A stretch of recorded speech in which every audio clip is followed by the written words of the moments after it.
Chapter कर रहे थे और लास्ट वीडियो में हमने डेप्रिसिएशन की कुछ कंसेप्ट पढ़े कि डेप्रिसिएशन आखिर कैसे कैलकुलेट किया जाता है और दोनों मेथड में क्या डिफरेंस है, यानी कि दोनों की कैलकुलेशन में बेसिकली क्या डिफरेंस है। आज के इस वीडियो में हम स्ट्रेट लाइन मेथड करेंगे, यानी कि स्ट्रेट लाइन मेथड को किस तरीके से कैलकुलेट किया जाता है और उसमें कौन कौन से कंसेप्ट है जो यूज़ किए जाते हैं। तो स्टार्ट करते हैं।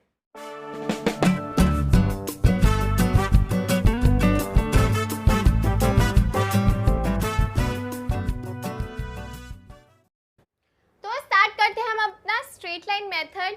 सबसे पहले हम फॉर्मेट से स्टार्ट करेंगे कि डेप्रिसिएशन के लिए हम जो मशीनरी अकाउंट बनाते हैं उसका फॉर्मेट कैसा रहता है।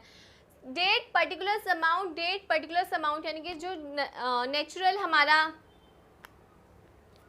तो स्टार्ट करेंगे हम अपना method straight line method depreciation को कैलकुलेट करने का।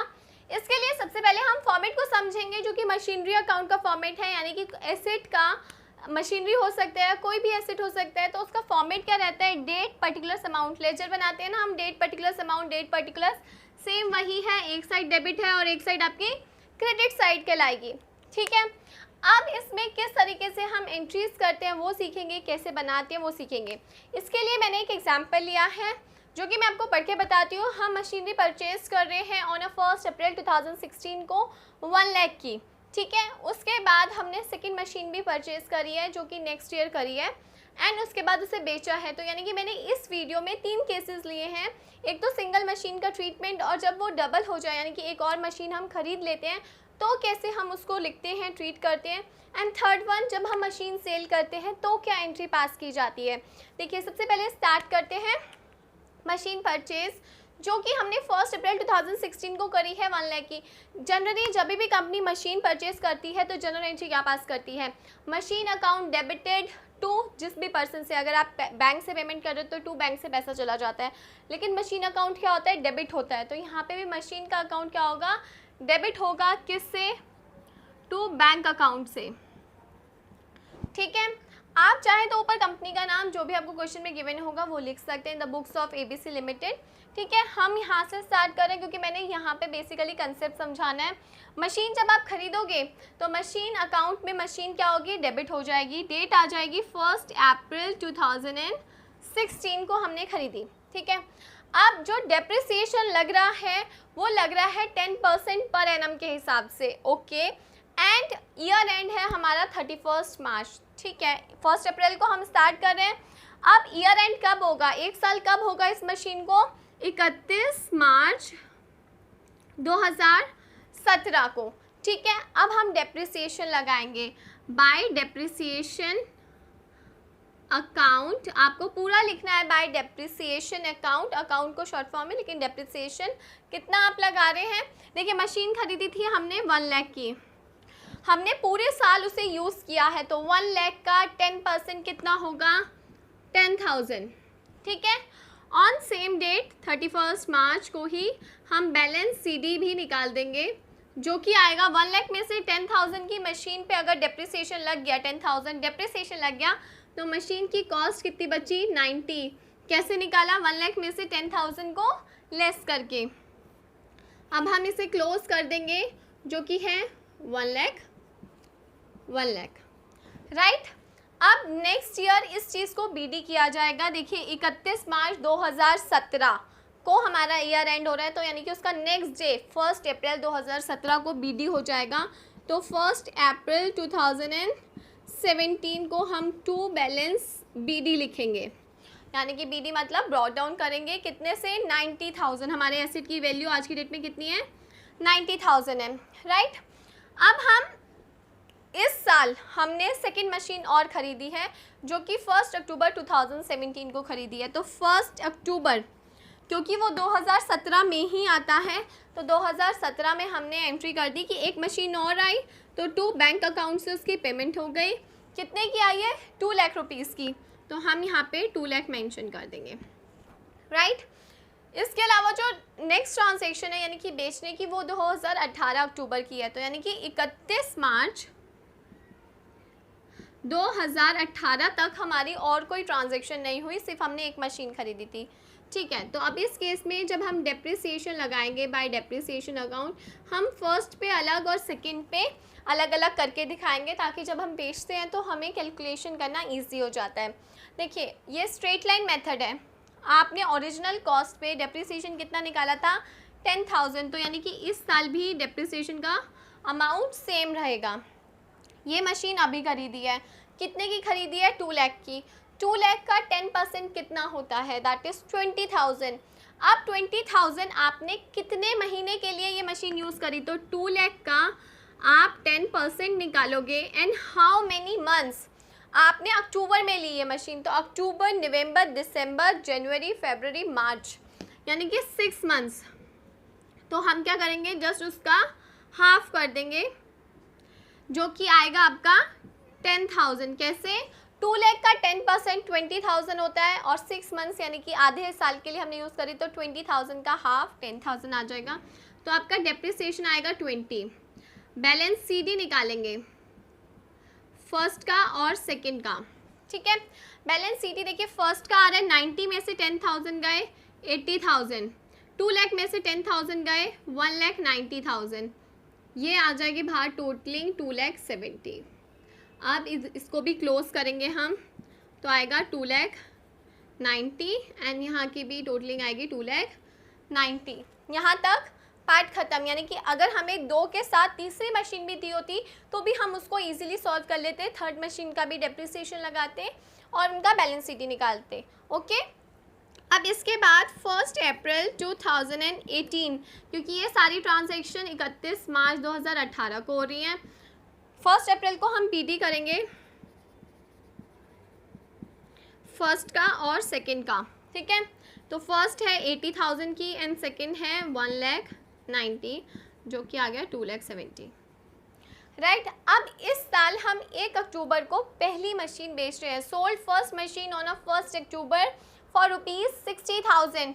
तो अब इस केस में हम 1 अक्टूबर यानी कि 31 मार्च 2019 पर पहुंचने से पहले हमने मशीन बेची है 1 अक्टूबर 2018 को, तो 1 अक्टूबर 2018 की एंट्री पहले होगी।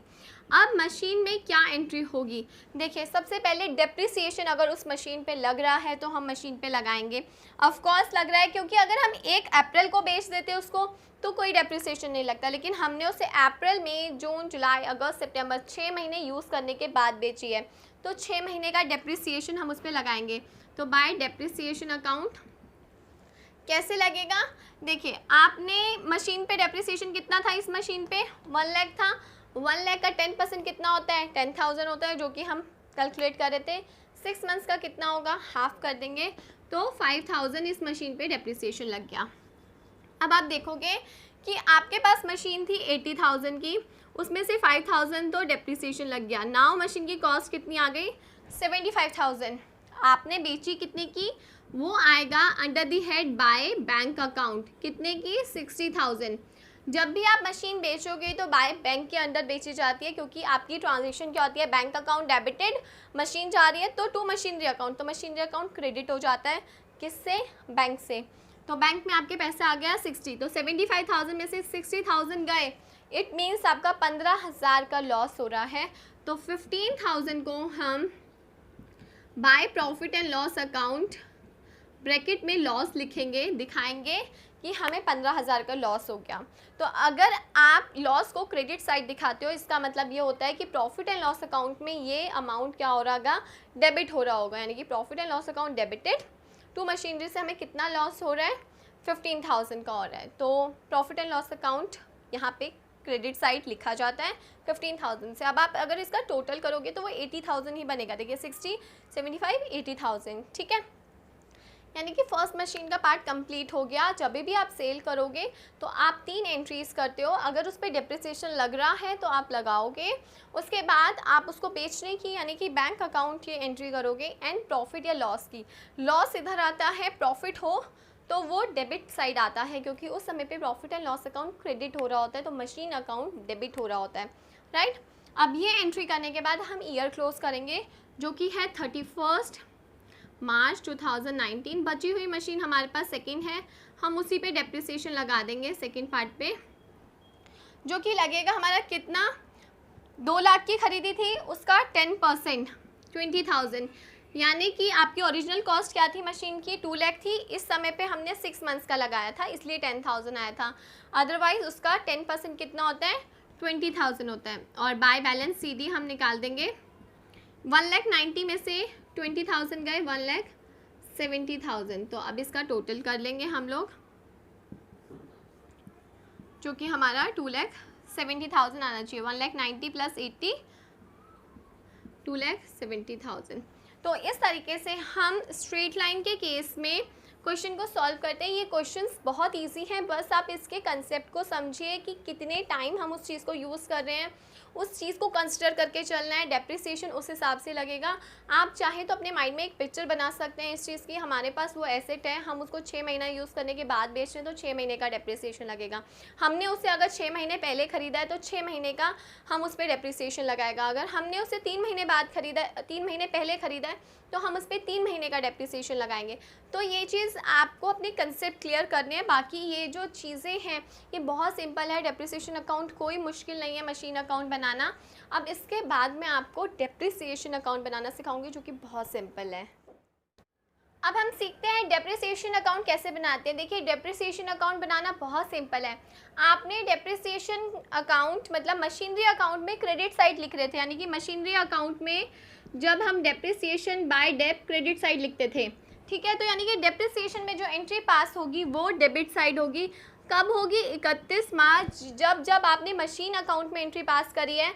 जैसे कि हमने अभी एग्जांपल किया, उसमें 2017 से डेप्रिसिएशन लगा, कहाँ से आया मशीनरी अकाउंट से आया, तो मशीनरी अकाउंट 10,000 डेप्रिसिएशन आया था, 10,000 लिख देंगे।